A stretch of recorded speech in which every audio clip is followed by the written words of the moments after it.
oleh ketua kelas kita yaitu Bintulu Aji. Silakan. Untuk memulai pembelajaran pada pagi hari ini, bagian kita membacakan doa menurut kepercayaan keyakinan masing-masing. Berdoa mulai.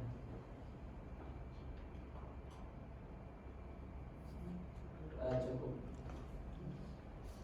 Baik, Ibu buka dengan Assalamualaikum warahmatullahi wabarakatuh. Waalaikumsalam warahmatullahi wabarakatuh. Baik, untuk memulai kelas kita pada pagi hari ini, Ibu akan mengabsen satu persatu. Yang pertama, Aziza. Ibu. Yang kedua, Puspa. Hadir Ibu. Yang ketiga, Bintulu Aji. Hadir Bu. Yang keempat, Lani. Hadir Bu. Yang kelima, Widya. Hadir Bu. Baiklah, untuk kelas 12 pada pagi hari ini sudah memasuki semester pertama.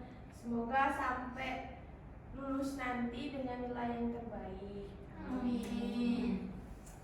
Baik, kita buat pelajaran pada pagi hari ini. Yang bab pertama yaitu kasus-kasus pelanggaran hak dan pengingkaran kewajiban dalam perspektif Pancasila. Yang pertama, makna hak dan kewajiban warga negara. Apa sih makna dari hak dan kewajiban warga negara menurut saudara-saudara semua? Mungkin Widya bisa menyebutkannya. Apa sih maknanya? Menurut saya hak itu adalah apa yang kita miliki, Bu. Bagus. Ibu jelaskan. Makna hak dan kewajiban warga negara merupakan suatu hal yang Anda peroleh sendiri atau yang didapatkan dari hal tersebut dalam berbentuk kewenangan dan kekuasaan.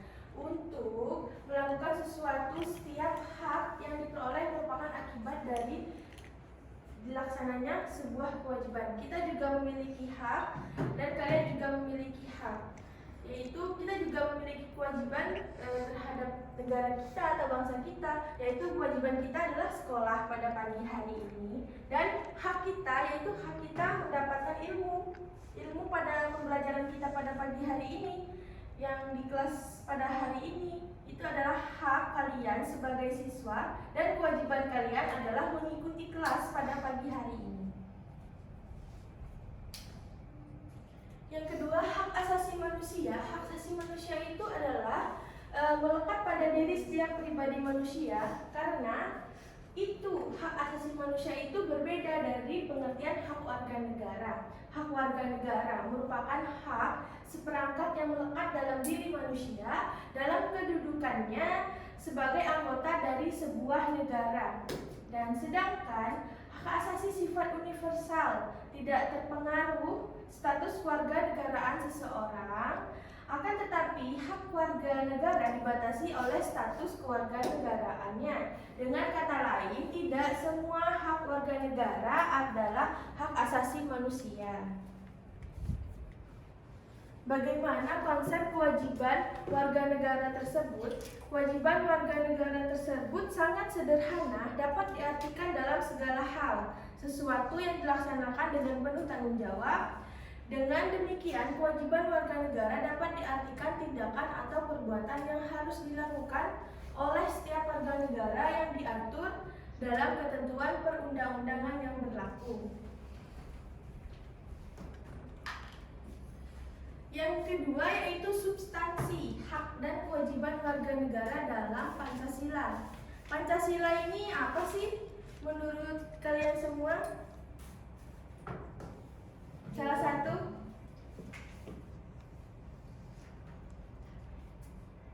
Mungkin Mbak Lani? Ideologi Bu bangsa Indonesia. Betul. Nah, Pancasila ada mau dilanjutin lagi? Baik. Akan Ibu jelaskan lagi, Pancasila merupakan ideologi yang mengedepankan nilai-nilai Pancasila atau kemanusiaan. Benar yang dikatakan dengan Mbak Lani tadi, Pancasila merupakan ideologi dan Pancasila merupakan sangat penting sangat penting, yaitu menghormati hak dan kewajiban kita sebagai warga negara. Bagaimana Pancasila itu mengatur hak dan kewajiban kita sebagai warga negara dan juga sebagai siswa. Nah, setiap warga negara memiliki hak dan kewajibannya. Nah, dalam kewajiban dan haknya yaitu memiliki nilai-nilai di setiap Pancasila tersebut. Nah, nilai-nilai Pancasila itu dapat dikategorikan dalam 3, yaitu nilai dasar, nilai instrumental, dan nilai praksis. Ketiga nilai tersebut langsung atau tidak langsung mengatur hak dan kewajiban warga negara kita. Nah, yang pertama yaitu hak dan kewajiban warga negara dalam nilai dasar sila-sila Pancasila, yaitu nilai dasarnya berkaitan dengan hakikat kelima nilai Pancasila.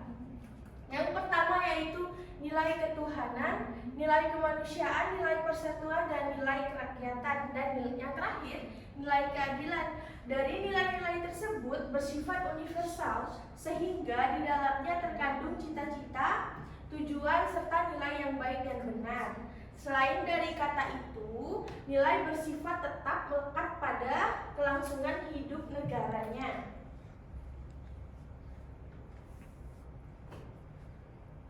Yang kedua yaitu hak dan kewajiban warga negara dalam nilai instrumental sila-sila Pancasila. Nilai instrumental pada dasarnya merupakan penjabaran dari nilai dasar yang terkandung dalam Pancasila. Yang pada bagian ini kita akan diajak untuk menganalisis keberadaan hak dan kewajiban warga negara dalam Undang-Undang Negara Republik Indonesia tahun 1945 apabila Anda telah melakukan undang-undang tersebut, baik naskah sebelum atau sebelum perubahan, Anda akan mudah menemukan ketentuan warga negara dengan hal yang melekat pada dirinya.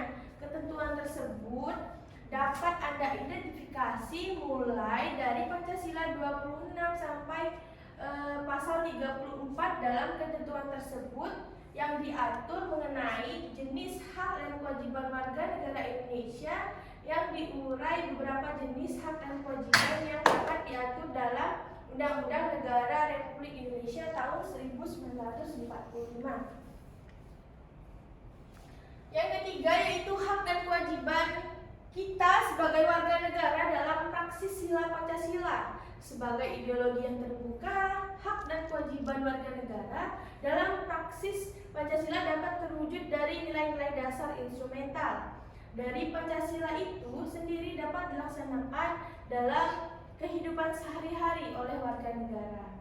Nah, dalam nilai praksis ini pada hakikatnya merupakan perwujudan dari nilai-nilai instrumental. Dengan kata lain, nilai praksis ini merupakan realisasi dari ketentuan-ketentuan yang termuat dalam peraturan perundang-undangan yang terwujud dalam sikap dan tindakan sehari-hari. Nilai praksis Pancasila senantiasa berkembang dan selalu dapat dilakukan perubahan dan perbaikan sesuai dengan zaman dan aspirasi masyarakat.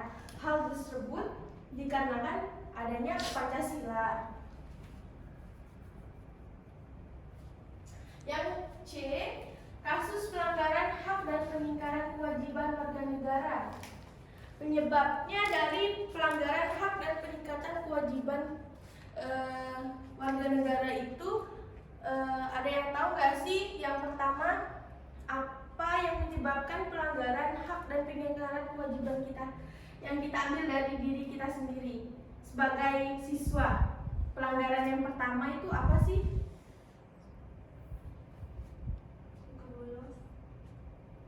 Bagus, kebolos yang pertama. Ada lagi mungkin yang lebih mencontek, Bu.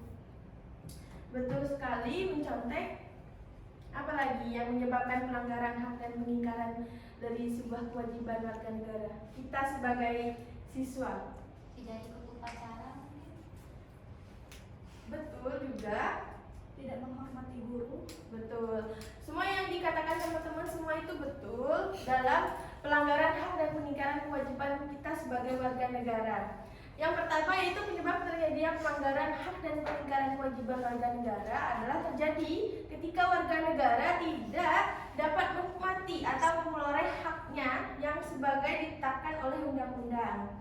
Yaitu pelanggaran hak warga negara merupakan akibat adanya kelalaian oleh pemerintah maupun oleh warga sendiri. Misalnya, yaitu kemiskinan yang masih menimpa sebagian masyarakat Indonesia. Hal itu dapat disebabkan program pembangunan tidak berjalan sebagaimana mestinya, atau bisa disebabkan oleh perilaku warganya sendiri yang tidak mempunyai keterampilan sehingga kesulitan mendapatkan pekerjaan yang layak. Nah, yang terakhir yaitu penanganan pelanggaran hak dan pengingkaran kewajiban warga negara. Upaya pemerintah dalam penanganan kasus pelanggaran hak dan pengingkaran kewajiban warga negara itu yaitu mencegah lebih baik daripada mengobati.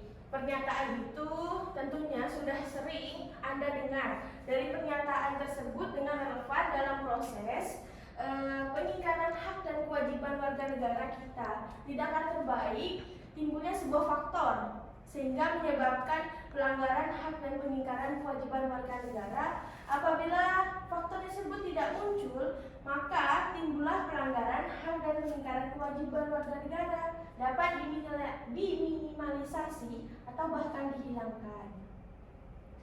Baik, mungkin untuk yang sekian materi kita dalam yang Ibu jelaskan pada pagi hari ini tentang kasus-kasus pelanggaran hak dan pengingkaran kewajiban dalam perspektif Pancasila. Untuk mengakhirinya, Ibu mempunyai sebuah foto ini. Mungkin dari teman-teman bisa menyimpulkan hak kita dan kewajiban kita, juga hak dari yang di depan juga apa. Dan Ibu tanya dulu, hak kita yang misalnya kita duduk yang di depan, hak kita dan kewajiban kita itu apa? Mendengarkan orang yang lagi berbicara di depan. Itu hak atau kewajiban? Kewajiban. Nah, Mungkin ada yang lain menyimpulkan dari foto tersebut? Berpendapat, Bu, hak kita. Betul. Berpendapat juga. hak berbicara. Bagus. Ada yang lain tentang menyimpulkan hal foto? Mungkin Mbak Rani? Hak menyimpulkannya, kewajiban kita itu apa?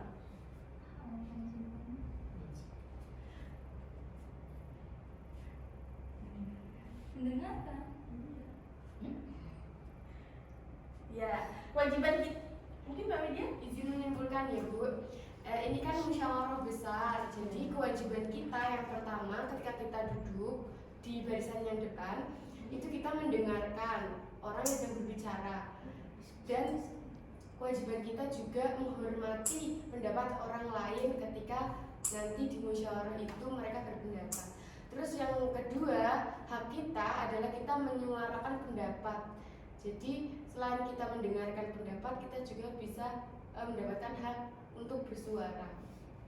Bagus. Terima kasih buat kalian semua. Mungkin tepuk tangan buat kita semua tentang menyimpulkan foto tersebut. Yaitu dalam haknya, betul yang dikatakan Mbak Widya, kita memiliki hak untuk berbicara dan juga berpendapat, dan kewajiban kita untuk mendengar juga.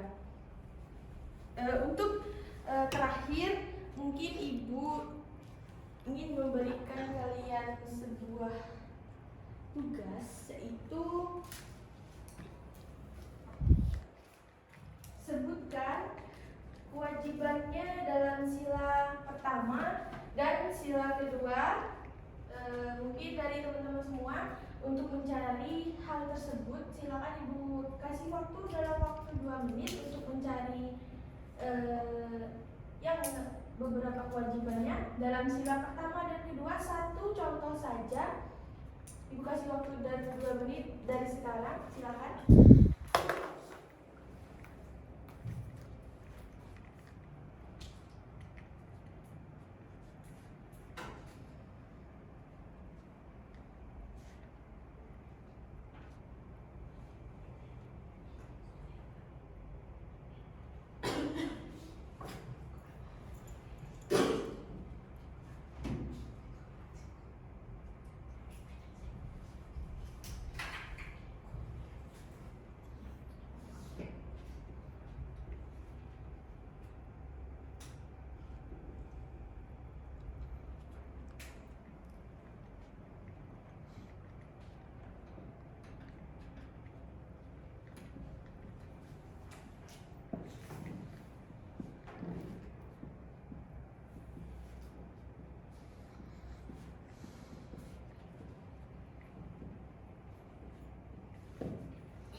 Baik, mungkin waktunya sudah cukup ya teman-teman ya buat mencari satu contoh dari sila pertama kewajiban dan sila kedua juga kewajiban. Mungkin yang pertama ibu absen dari pertama. Ya, untuk ibu absen secara acak ya buat sila pertama. Mungkin dulu Puspadela, silakan udah mengulangannya. Contoh sila pertama yaitu tentang tanggung jawab, yaitu membina kerjasama dan tolong menolong dengan pemeluk agama lain sesuai dengan situasi dan kondisi di lingkungan masing-masing. Itu Ibu. Baik, bagus Mbak Puspa. Kita buat Puspa. Yang kedua Mbak Lani. Kewajiban dari sila pertama yaitu mengembangkan toleransi antar umat beragama menuju terwujudnya kehidupan yang serasi, selaras dan seimbang. Baik, bagus. Kita Mbak Lani. Yang ketiga Mbak Widya Laras. Yang ketiga, tidak memaksakan suatu agama dan kepercayaan kepada orang lain. Bagus juga.